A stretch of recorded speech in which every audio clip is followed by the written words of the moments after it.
ಕರ್ಮ ಪ್ರಕೃತಿಗಳು ಭಾಗ 14. ಶ್ರೀ ಋಷಭನಾಥರಿಂದ ವರ್ಧಮಾನರವರೆಗೆ 24 ತೀರ್ಥಂಕರರಿಗೆ ಜಯವಾಗಲಿ. ನನ್ನ ಸಮಸ್ತ ಗುರುಗಳಿಗೆ ಜಯವಾಗಲಿ. 148 ಕರ್ಮ ಪ್ರಕೃತಿಗಳನ್ನ ಭಾಗ 14ರಲ್ಲಿ ಕೇಳ್ತಾ ಇದ್ದೀರಿ. ಈಗ ಪ್ರಶ್ನೆ 246. ಪುಣ್ಯರೂಪ ಇರುವ 68 ಕರ್ಮ ಪ್ರಕೃತಿಗಳು ಯಾವುವು? ಉತ್ತರ: ಸಾತಾವೇದನೀಯ 1, ಆಯುಗಳು 3. ಅಂದ್ರೆ ಇಲ್ಲಿ ತಿರ್ಯಂಚಾಯು ಕೂಡ ಇದೆ, ನರಕಾಯು ಒಂದು ಬಿಟ್ಟು. ಯಾಕೆಂದ್ರೆ ತಿರ್ಯಂಚ ಗತಿಯಲ್ಲಿ ಜೀವ ಹೋಗೋದಿಕ್ಕೆ ಇಷ್ಟಪಡೋದಿಲ್ಲ, ಮತ್ತೆ ಅಕಸ್ಮಾತ್ ಅಲ್ಲಿಗೆ ಹೋದ್ರೆ ಬರಲಿಕ್ಕೆ ಇಷ್ಟಪಡೋದಿಲ್ಲ, ಅಲ್ಲಿ ಬದುಕೋದಿಕ್ಕೆ ಆಸೆ ಮಾಡ್ತದೆ. ಆದ್ರಿಂದ ಇಲ್ಲಿ ತಿರ್ಯಂಚಾಯು ಕೂಡ ಶುಭ ಹೇಳ್ಯಾರೆ, ಪುಣ್ಯ ಹೇಳ್ಯಾರೆ. ಏನ್ ಮುಂದೆ ಉಚ್ಚ ಗೋತ್ರ 1, ಮನುಷ್ಯ ಗತಿ 1, ಮನುಷ್ಯ ಗತ್ಯಾನುಪೂರ್ವಿ 1, ದೇವಗತಿ 1, ದೇವಗತ್ಯಾನುಪೂರ್ವಿ 1, ಪಂಚೇಂದ್ರಿಯ ಜಾತಿ 1, ಶರೀರಗಳು 5, ಬಂಧನಗಳು 5, ಸಂಘಾತಗಳು 5, ಅಂಗೋಪಾಂಗಗಳು 3, ಸ್ಪರ್ಶಗಳು 8, ರಸಗಳು 5, ಗಂಧಗಳು 2, ವರ್ಣಗಳು 5, ಸಮ ಚತುರಸ್ರ ಸಂಸ್ಥಾನ 1, ವಜ್ರ ಋಷಭ ನಾರಾಚ ಸಂಹನನ 1, ಅಗುರು ಲಘು 1, ಪರಘಾತ 1, ಉಚ್ಛ್ವಾಸ 1, ಆತಪ 1, ಉದ್ಯೋತ 1, ಪ್ರಶಸ್ತ ವಿಹಾಯಗತಿ 1, ತ್ರಸ 1, ಬಾದರ 1, ಪರ್ಯಾಪ್ತ 1, ಪ್ರತ್ಯೇಕ ಶರೀರ 1, ಸ್ಥಿರ 1, ಶುಭ 1, ಸುಭಗ 1, ಸುಸ್ವರ 1, ಆದೇಯ 1, ಯಶಃ ಕೀರ್ತಿ 1, ನಿರ್ಮಾಣ 1 ಮತ್ತು ತೀರ್ಥಂಕರ 1. ಇವು ಒಟ್ಟು ಸೇರಿ 68 ಕರ್ಮ ಪ್ರಕೃತಿಗಳು ಪುಣ್ಯ ರೂಪದವು ಇರ್ತವೆ. ಪ್ರಶ್ನೆ 247. ಪಾಪ ರೂಪದ 80 ಕರ್ಮ ಪ್ರಕೃತಿಗಳು ಯಾವುವು? ಉತ್ತರ: ಘಾತಿಯ ಕರ್ಮಗಳಾದಂತಹ ಜ್ಞಾನಾವರಣೀಯದ್ದು 5, ದರ್ಶನಾವರಣೀಯದ್ದು 9, ಮೋಹನೀಯದ್ದು 28, ಅಂತರಾಯದ್ದು 5. ಇವು ಒಟ್ಟು 47 ಆಗುತ್ತವೆ. ಅಂದರೆ ಘಾತ್ಯ ಕರ್ಮದ ಸಂಪೂರ್ಣ ಎಲ್ಲಾ ಪ್ರಕೃತಿಗಳು ಅವು ಪಾಪರೂಪನೇ ಇದಾವೆ. 4 ಘಾತ್ಯ ಕರ್ಮಗಳ ಎಲ್ಲಾ ಪ್ರಕೃತಿಗಳು ಪಾಪರೂಪವೇ ಇದ್ದಾವೆ ಮತ್ತು ಅಘಾತ್ಯ ಕರ್ಮಗಳ ಒಟ್ಟು 33 ಪಾಪರೂಪದ ಪ್ರಕೃತಿಗಳು ಈ ಕೆಳಗಿನಂತೆ ಇವೆ. ಅಂದ್ರೆ ಕೆಳಗೆ ಬರದಂತೆ ಇದೆ, ಅದನ್ನ ನೋಡ್ಕೊಳ್ರಿ. ಈಗ ನೀಚ ಗೋತ್ರ ಅಸಾಥ ವೇದನೀಯ, ನರಕಾಯು, ನರಕಗತಿ, ನರಕಗತ್ಯಾನುಪೂರ್ವಿ, ತಿರ್ಯಂಚಗತಿ, ತಿರ್ಯಂಚಗತ್ಯಾನುಪೂರ್ವಿ, ಏಕೇಂದ್ರಿಯ ಜಾತಿ, ದ್ವಿಇಂದ್ರಿಯ ಜಾತಿ, ತ್ರಿಇಂದ್ರಿಯ ಜಾತಿ, ಚತುರಿಂದ್ರಿಯ ಜಾತಿ, ಸಮ ಚತುರಸ್ರ ಸಂಸ್ಥಾನವನ್ನು ಬಿಟ್ಟು ಉಳಿದ 5 ಸಂಸ್ಥಾನಗಳು, ವಜ್ರ ಋಷಭ ನಾರಾಚ ಸಂಹನನವನ್ನು ಬಿಟ್ಟು ಉಳಿದ 5 ಸಂಹನನಗಳು, ಉಪಘಾತ, ಅಪ್ರಶಸ್ತ ವಿಹಾಯುಗತಿ, ಸ್ಥಾವರ, ಸೂಕ್ಷ್ಮ, ಅಪರ್ಯಾಪ್ತ, ಸಾಧಾರಣ, ಅಸ್ಥಿರ, ಅಶುಭ, ದುರ್ಭಗ, ದುಸ್ವರ, ಅನಾದೇಯ ಮತ್ತು ಆಯಾಶ ಕೀರ್ತಿ ಇವು 33 ಆದವು. ಅಂದರೆ ಘಾತಿಯ ಕರ್ಮಗಳದ್ದು 47, ಅಘಾಟಿಯ ಕರ್ಮಗಳದ್ದು 33, ಅಲ್ಲಿಗೆ 47 ಕೂಡಿಸು 33 ಒಟ್ಟು 80 ಪಾಪ ಪ್ರಕೃತಿಗಳು ಆದವು. ಪ್ರಶ್ನೆ 248. ಕೆಲವೊಂದು ಸ್ಥಳಗಳಲ್ಲಿ ಪಾಪ ಪ್ರಕೃತಿಗಳು 100 ಇವೆ ಎಂದು ಹೇಳಿದ್ದಾರಲ್ಲವೇ, ಅದರ ಕಾರಣ ಏನು? ಉತ್ತರ: ಇದರ ಕಾರಣವೆಂದರೆ ಸ್ಪರ್ಶದ್ದು 8, ರಸದ್ದು 5, ಗಂಧದ್ದು 2, ವರ್ಣದ್ದು 5, ಇವು ಒಟ್ಟು 20 ಆದವು. ಇವುಗಳು ಶುಭ ಅಂದರೆ ಪುಣ್ಯರೂಪ, ಅಶುಭ ಅಂದರೆ ಪಾಪರೂಪ ಎರಡೂ ಪ್ರಕಾರ ಆಗಬಹುದು.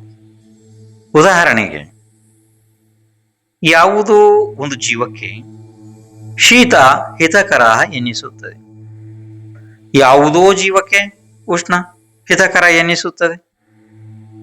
ಯಾರಿಗೋ ಬಿಳಿ ಬಣ್ಣ, ಯಾರಿಗೋ ಕಪ್ಪು ಬಣ್ಣ, ಯಾರಿಗೋ ಸಿಹಿ, ಯಾರಿಗೋ ಖಾರ, ಹೀಗೆಲ್ಲ ಇರುವುದರಿಂದ ಸ್ಪರ್ಶ, ರಸ, ಗಂಧ, ವರ್ಣಗಳು 20 ವಸ್ತುಗಳು ಅಂದ್ರೆ ಸ್ಪರ್ಶ, ರಸ, ಗಂಧ, ವರ್ಣಗಳ 20 ವಸ್ತುಗಳು ಏನಿದಾವಲ್ಲ, ಇವು ಪುಣ್ಯರೂಪ ಮತ್ತು ಪಾಪರೂಪ ಎರಡೂ ರೀತಿಯಿಂದ ಮನ್ನಿಸಲಾಗಿದೆ. ಹಿಂದೆ ಹೇಳಿದ 80 ಪಾಪ ಪ್ರಕೃತಿಗಳಲ್ಲಿ ಈ 20 ಪಾಪ ರೂಪದಲ್ಲಿಯೇ ಸೇರಿಸಿದರೆ 80 ಕೂಡಿಸು 20 100 ಆಗುತ್ತವೆ. ಆದ್ದರಿಂದ ಪಾಪ ಪ್ರಕೃತಿ 100 ಎಂದು ಸಹ ಹೇಳಲಾಗುತ್ತದೆ. ಪ್ರಶ್ನೆ 249. ಕರ್ಮ ಬಂಧದ ಭೇದಗಳು ಎಷ್ಟು? ಉತ್ತರ: ಪ್ರಕೃತಿ, ಸ್ಥಿತಿ, ಅನುಭಾಗ, ಪ್ರದೇಶ ಇವು 4 ಭೇದಗಳು. ಪ್ರಶ್ನೆ 250. ಪ್ರಕೃತಿ ಬಂಧ ಎಂದರೆ ಏನು? ಉತ್ತರ: ಪ್ರಕೃತಿ ಅಥವಾ ಶೀಲ ಅಥವಾ ಸ್ವಭಾವ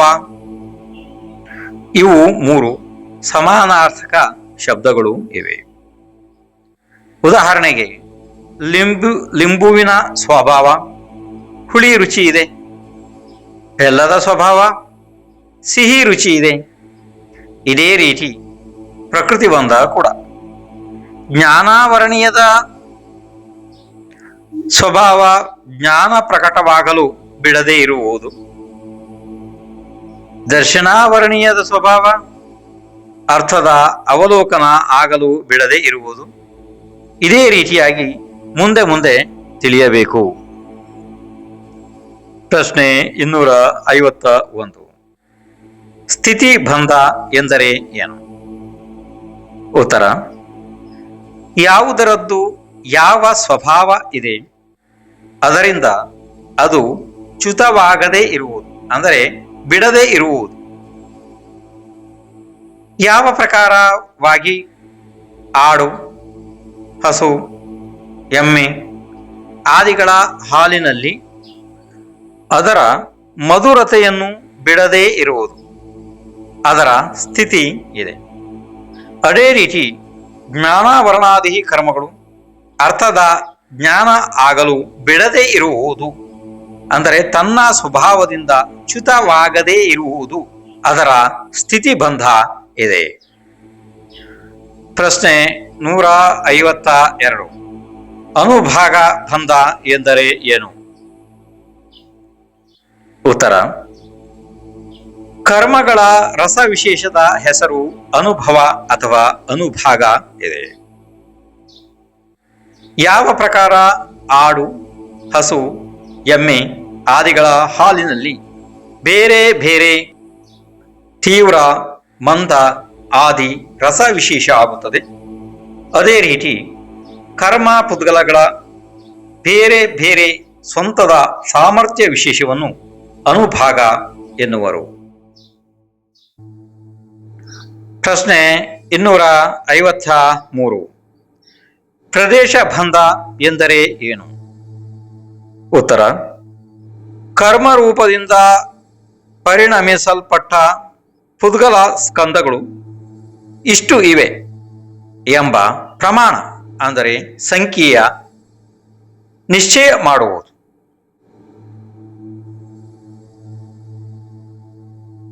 ಪ್ರದೇಶ ಬಂಧ ಇದೆ. ಪ್ರಶ್ನೆ 254.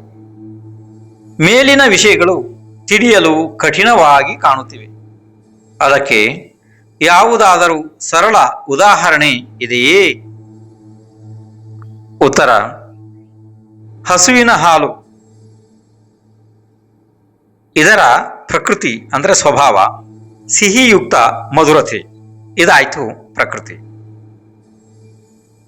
24 ಗಂಟೆ ಇದರ ತಾಳುವಿಕೆ ಅಂದರೆ ಮರ್ಯಾದೆ. ಇದು ಆಯ್ತು ಸ್ಥಿತಿ. ಹಸುವಿನ ಹಾಲು ಕುಡಿಯುವವರಿಗೆ ಪೌಷ್ಟಿಕ ಮತ್ತು ಬುದ್ಧಿವರ್ಧಕ ಇದೆ. ಇದಾಯ್ತು ಅನುಭಾಗ. ಹಸುವಿನ ಹಾಲಿನ ಪ್ರಮಾಣ 1 ಲೀಟರ್ ಇದೆ. ಇದಾಯ್ತು ಪ್ರದೇಶ. ಈ ರೀತಿಯಾಗಿ ಈ ಉದಾಹರಣೆಯಿಂದ ತಾವು ಅದನ್ನ ತಿಳಿಬಹುದು, ಅಂದ್ರೆ 4 ಬಂಧಗಳನ್ನು ತಿಳಿಬಹುದು. ಇದೇ ರೀತಿಯಾಗಿ ಬಂಧಿಸುವ ಕರ್ಮದ ಸ್ವಭಾವ ಪ್ರಕೃತಿ, ಅಂದ್ರೆ ಬಂಧಿಸುವ ಕರ್ಮದ ಸ್ವಭಾವ ಇದೆಯಲ್ಲ ಅದು ಪ್ರಕೃತಿ ಇದೆ. ಇನ್ನು ಮುಂದೆ ಜೀವದ ಜೊತೆಗೆ ಆ ಕರ್ಮವು ಇರುವ ಕಾಲ ಅದಿದೆ ಸ್ಥಿತಿ. ತನ್ನ ಸ್ವಭಾವಕ್ಕೆ ಅನುಸಾರವಾಗಿ ಆ ಕರ್ಮವು ನ್ಯೂನಾಧಿಕ ಫಲ ಕೊಡುವುದು ಅನುಭಾಗ ಇದೆ. ಇನ್ನು ಮುಂದೆ ಆತ್ಮನ ಜೊತೆಗೆ ಅದು ಎಷ್ಟು ಪರಮಾಣುಗಳೊಂದಿಗೆ ಬಂಧಿಸಿದೆ ಎಂಬುವುದು ಅದು ಪ್ರದೇಶ ಇದೆ. ಪ್ರಶ್ನೆ 255. 4 ಪ್ರಕಾರದ ಬಂಧಗಳ ಕಾರಣಗಳು ಏನು? ಉತ್ತರ: ಈ ಜೀವವು ಮನ ವಚನ ಕಾಯಗಳ ನಿಮಿತ್ತದಿಂದ ಅಂದರೆ ಯೋಗದಿಂದ ಪ್ರಕೃತಿ ಮತ್ತು ಪ್ರದೇಶ ಬಂಧ ಮಾಡಿಕೊಳ್ಳುತ್ತದೆ ಮತ್ತು ಕ್ರೋಧ, ಮಾನ, ಮಾಯಾ, ಲೋಭ, ಕಷಾಯಗಳಿಂದ ಸ್ಥಿತಿ ಮತ್ತು ಅಣುಭಾಗ ಬಂಧ ಮಾಡಿಕೊಳ್ಳುತ್ತದೆ. ಅಂದರೆ ಯೋಗದಿಂದ ಪ್ರಕೃತಿ ಪ್ರದೇಶ ಬಂಧ ಆಗುತ್ತದೆ ಮತ್ತು ಕಷಾಯದಿಂದ ಸ್ಥಿತಿ ಅನುಭಾಗ ಬಂಧ ಆಗುತ್ತದೆ. ಪ್ರಶ್ನೆ 256. ಯಾವ ಗುಣಸ್ಥಾನದಲ್ಲಿ ಯಾವ ಬಂಧ ಇದೆ? ಉತ್ತರ: ಪ್ರಕೃತಿ, ಪ್ರದೇಶ, ಸ್ಥಿತಿ, ಅನುಭಾಗ ಇವು 1ನೇ ಗುಣಸ್ಥಾನದಿಂದ ಪ್ರಾರಂಭವಾಗಿ 10ನೆಯ ಗುಣಸ್ಥಾನದವರೆಗೆ ಇರ್ತವೆ. ಅಂದ್ರೆ 4 ಎಲ್ಲ ಪ್ರಕಾರದವಿರ್ತವೆ ಮತ್ತು 11, 12, 13 ಗುಣಸ್ಥಾನಗಳಲ್ಲಿ ಕಷಾಯದ ಅಭಾವದಿಂದ ಪ್ರಕೃತಿ ಪ್ರದೇಶ ಬಂಧ ಇವು 2 ಮಾತ್ರ ಇರ್ತವೆ. ಅಲ್ಲಿ ಸ್ಥಿತಿ ಅನುಭಾಗ ಇರುವುದಿಲ್ಲ. ಪ್ರಶ್ನೆ 257. ಯಾವ ಗುಣಸ್ಥಾನದಲ್ಲಿ ಯಾವ ಆಶ್ರವ ಇದೆ? ಉತ್ತರ: 1ರಿಂದ 10ರವರೆಗೆ ಅಂದ್ರೆ 1ನೇ ಗುಣಸ್ಥಾನದಿಂದ 10ನೇ ಗುಣಸ್ಥಾನದವರೆಗೆ ಸಾಂಪ್ರದಾಯಿಕ ಆಶ್ರವ ಮತ್ತು 11, 12, 13 ಇವರಲ್ಲಿ ಅಂದ್ರೆ 3 ಗುಣಸ್ಥಾನ ಯಾವುದು 11, 12, 13ರಲ್ಲಿ ಈರ್ಯಾಪಥ ಆಶ್ರವ ಇರ್ತದೆ. ಸಾಂಪ್ರದಾಯಿಕ ಆಶ್ರವ ಕಷಾಯ ಸಹಿತ ಜೀವದಿರ್ತದೆ. ಕಷಾಯ ರಹಿತ ಜೀವದ್ದು ಈರ್ಯಾಪಥ ಆಶ್ರವ. ಈರ್ಯಾಪಥ ಅಂದ್ರೆ ಬಂದು ಹೋಗುವಂತ ಆಶ್ರವ, ಅದು ನಿಲ್ಲುವುದಿಲ್ಲ ಆ ತರ. ಇನ್ನು ಮುಂದೆ ಪ್ರಶ್ನೆ 258. ಸಿದ್ಧ ಭಗವಾನರಿಗೆ ಯಾವ ಕರ್ಮವೂ ಬಂಧಿಸುವುದಿಲ್ಲ, ಕಾರಣ ಏನು? ಉತ್ತರ ಹೇಳ್ರಿ. ಕಾರಣ ಇಲ್ಲದೆಯೇ ಕಾರ್ಯ ಆಗುವುದಿಲ್ಲ. ಕರ್ಮ ಬಂಧದ ಕಾರಣ ಮಿಥ್ಯಾತ್ವ, ಅವಿರತಿ, ಪ್ರಮಾದ, ಕಷಾಯ, ಯೋಗಗಳು. ಆದರೆ ಇವು ಯಾವುವೂ ಸಂಪೂರ್ಣ ಶುದ್ಧರಾದ ಸಿದ್ಧ ಭಗವಾನರಲ್ಲಿ ಇರುವುದಿಲ್ಲ. ಆದ್ದರಿಂದ ಅವರಿಗೆ ಯಾವ ಕರ್ಮ ಬಂಧವೂ ಇಲ್ಲ. ಪ್ರಶ್ನೆ 259. ಬಂಧಕ್ಕೆ ಪ್ರಾಪ್ತವಾದ ಕರ್ಮ ಎಷ್ಟು ಅವಸ್ಥೆಗಳನ್ನು ಪಡೆದುಕೊಳ್ಳುತ್ತದೆ? ಉತ್ತರ: 10 ಅವಸ್ಥೆಗಳನ್ನು ಪಡೆಯಬಹುದು. ಬಂಧ, ಉತ್ಕರ್ಷಣ, ಸಂಕ್ರಮಣ, ಅಪಕರ್ಷಣ, ಉದೀರಣ, ಸತ್ವ, ಉದಯ, ಉಪಶಮ, ನಿದತ್ತಿ ಮತ್ತು ನೀಕಾಚಿತ. ಪ್ರಶ್ನೆ 260. ಬಂಧ ಎಂದರೇನು? ಉತ್ತರ: ಪುದ್ಗಲ ದ್ರವ್ಯಗಳು ಕರ್ಮರೂಪವಾಗಿ ಆತ್ಮ ಪ್ರದೇಶದ ಜೊತೆಗೆ ಸಂಶ್ಲೇಷ ಸಂಬಂಧಕ್ಕೆ ಪ್ರಾಪ್ತವಾಗುವುದು ಬಂಧ ಇದೆ. ಪ್ರಶ್ನೆ 261. ಉತ್ಕರ್ಷಣ ಎಂದರೆ ಏನು? ಉತ್ತರ: ಕರ್ಮಗಳ ಯಾವ ಸ್ಥಿತಿ ಮತ್ತು ಅನುಭಾಗ ಹಿಂದೆ ಇತ್ತು ಅದರಲ್ಲಿ ವೃದ್ಧಿ ಅಂದರೆ ಹೆಚ್ಚು ಆಗುವುದು, ಇದು ಉತ್ಕರ್ಷಣ ಇದೆ. ಪ್ರಶ್ನೆ 262. ಸಂಕ್ರಮಣ ಎಂದರೆ ಏನು?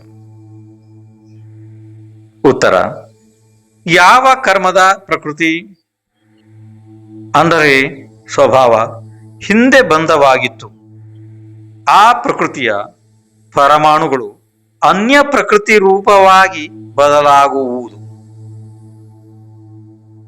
ಪ್ರಶ್ನೆ 263. ಅಪಕರ್ಷಣ ಎಂದರೆ ಏನು? ಉತ್ತರ: ಕರ್ಮಗಳ ಸ್ಥಿತಿ ಮತ್ತು ಅನುಭಾಗ ಹಿಂದೆ ಇದ್ದದ್ದಕ್ಕಿಂತ ಕಡಿಮೆ ಆಗುವುದು. ಪ್ರಶ್ನೆ 264. ಉದೀರಣ ಎಂದರೆ ಏನು? ಉತ್ತರ: ಮುಂದಿನ ಕಾಲದಲ್ಲಿ ಪಕ್ವವಾಗಿ ಉದಯದಲ್ಲಿ ಬರಬೇಕಾದ ಕರ್ಮಗಳನ್ನು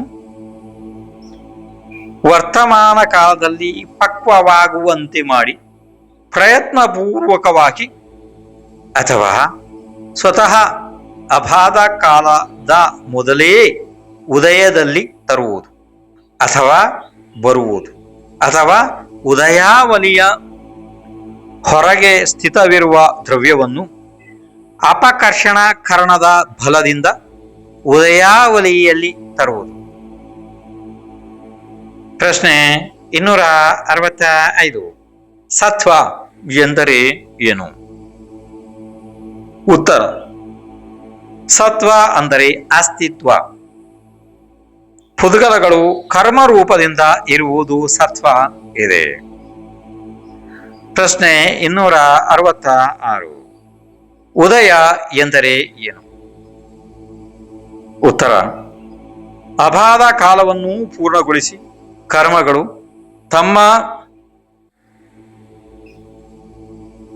ತಮ್ಮ ಪೂರ್ವಬದ್ಧ ಸ್ಥಿತಿ ಬಂಧಕ್ಕೆ ಅನುಸರಿಸಿ ಉದಯಕ್ಕೆ ಪ್ರಾಪ್ತವಾಗುವುದು. ಪ್ರಶ್ನೆ 267. ಉಪಶಮ ಎಂದರೆ ಏನು? ಉತ್ತರ: ಯಾವ ಕರ್ಮ ಪರಮಾಣುಗಳು ಉದೀರಣಕ್ಕೆ ಪ್ರಾಪ್ತವಾಗಲು ಸಮರ್ಥವಿರಲಾರವು ಅದು ಉಪಶಮ ಅಂದರೆ ಉಪಶಾಂತಕರಣ ಇದೆ. ಉಪಶಾಂತಕರಣ ಎನ್ನಲಾಗ್ತದೆ ಇದನ್ನ, ಅಥವಾ ಉಪಶಾಂತ ಎನ್ನಲಾಗ್ತದೆ. ವಿದ್ಯಾಭೂಷಣ್ ಮಹಾರಾಜರ ಆ್ಯಪ್ ಅನ್ನು ಡೌನ್ಲೋಡ್ ಮಾಡಿಕೊಳ್ಳಲು ಪ್ಲೇಸ್ಟೋರ್ ಅನ್ನು ಓಪನ್ ಮಾಡಿ ಹಾಗೂ ಟೈಪ್ ಮಾಡಿ ವಿದ್ಯಾಭೂಷಣ್ ಮಹಾರಾಜರ ಫೋಟೋ ಕಾಣಿಸುತ್ತೆ, ಅದರ ಮೇಲೆ ಕ್ಲಿಕ್ ಮಾಡಿಕೊಳ್ಳಿ ಹಾಗೂ ಆ್ಯಪ್ ಅನ್ನು ಇನ್ಸ್ಟಾಲ್ ಮಾಡಿಕೊಳ್ಳಿ ಹಾಗೂ ನಿಮಗೆ ಬೇಕಾದ ಶಾಸ್ತ್ರದ ಸ್ವಾಧ್ಯಾಯವನ್ನು ಆಡಿಯೋ ಮೂಲಕ ಕೇಳಿ ತಿಳಿದುಕೊಳ್ಳಿ. ಯೂಟ್ಯೂಬ್ ಚಾನಲ್ ಅನ್ನು ಸಬ್ಸ್ಕ್ರೈಬ್ ಮಾಡಿ, ಲೈಕ್ ಮತ್ತು ಶೇರ್ ಮಾಡಿ.